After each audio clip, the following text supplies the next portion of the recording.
Hello everybody, my name is Ilya. And my name is Tyler. Together we make up Kovray, a couple that loves to play board games. And today we'll be teaching you how to play Aang's Destiny, a cooperative deck building game. Wow, look at this beauty of a box. This game is designed and developed and published by the OP, who helped sponsor this video. Now, in Aang's Destiny, you'll be taking the journey as the fellow airbenders, Aang, Katara, and Appa, and the non-bender. I was going to say they're not all airbenders. There's one non-bender, but he is a critical member of the team. And you can play as Yip Yip. Just kidding. You can Appa Yip Yip and play with as Appa. Appa. Yes. So, with all of that said, let's give you a rundown of Box 1 and how this game works. As always, you'll begin by setting up. You'll place a game board in the center of the table and shuffle and place the Fire Nation cards and Adversary cards in their designated spaces. For Box 1, you'll only be dealing with one adversary at a time. Reveal the top card and place it next to the adversary deck. Bending cards will get shuffled and placed face up on each designated space, water and air. You'll then place one card below so that two different cards are always shown. If the same cards are ever revealed, simply create stacks of the same card and reveal additional cards as needed. You'll then shuffle the general support cards and reveal 4 for the board, again stacking duplicates if necessary.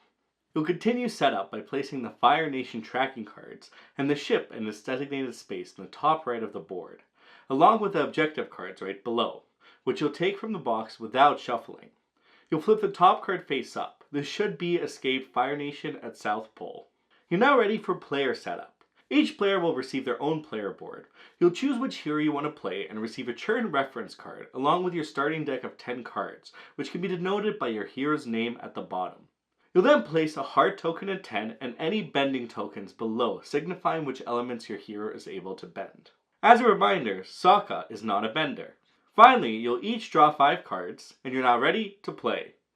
Avatar: The Last Airbender, Aang's Destiny is a cooperative game in which your goal is to fulfill all the objectives and defeat all the adversaries before the ship token reaches the end space of the tracking path. As if it does, Aang is captured and your journey comes to an end.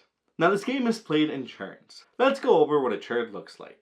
The first thing you'll do is reveal and resolve a Fire Nation card or cards. The position of the ship will determine how many cards are drawn. In this instance, it's either 1 or 2.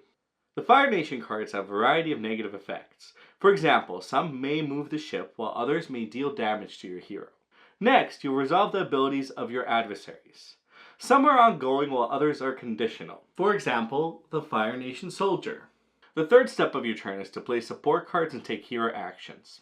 There's no specific order in these actions. You can play cards, assign tokens as you go. You'll play cards and collect purpose and attack tokens and resolve the various abilities on the cards. Now the tokens cannot be saved turn to turn, so make sure you use them during your turn. How do you use them? Well, you can assign attack tokens to adversaries, working towards having the tokens equal to the HP value. Once this happens, the adversary is defeated. The reward is resolved, and the adversary is placed off to the side. You can also assign tokens to the objective cards. Once you've reached the required resources or completed the required actions on the objective cards, the reward is resolved, and the objective is placed off to the side. Some of the rewards will grant new cards for specific players.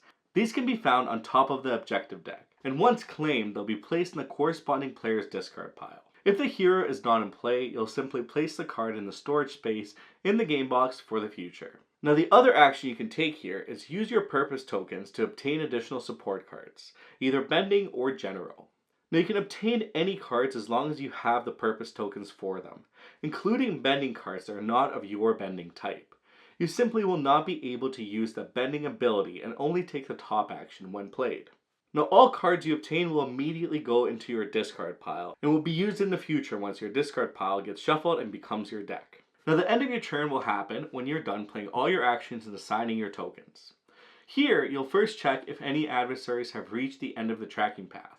If they have, you have lost the game. If not, you'll continue. If your adversary has been defeated that turn, you replace the space with a new adversary. The same goes for the objective card. You'll refill the empty spaces for support cards, place all your unused cards into your discard pile, discard any unused tokens, and draw a hand of 5 cards. Now if your draw pile runs out, you'll shuffle your discard pile and form a new deck. It is now the next player's turn. Now the only thing we haven't talked about is what happens when you lose all your health.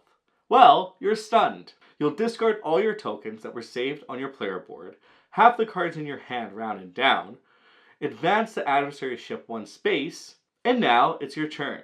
You can still play cards and take actions with the remaining cards you have left, and at the end of your turn, your health will go back to 10. And that's the game.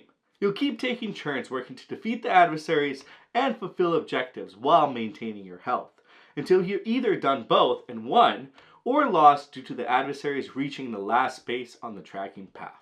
If you've won, it's time to open box 2 and see what future adventures await. Good luck! Yep, Appa. And that's Aang's Destiny, a cooperative deck building game. It is. There's so much to discover. There's so many more boxes. We only delved into the first box today, but we hope that it's enough for you to dive in, get interested, especially if you've seen the anime. Yeah, and experience the rest of the story on your own. There's a lot to it. Exactly. 7 whole boxes. What's in them? Yeah. We don't know. Who knows? We might know. We maybe know. We do. Yeah. But if you enjoyed this video and you found it helpful, please give us that thumbs up, hit that subscribe button if you're new here. We make weekly board game content like this, and we love chatting about them with you.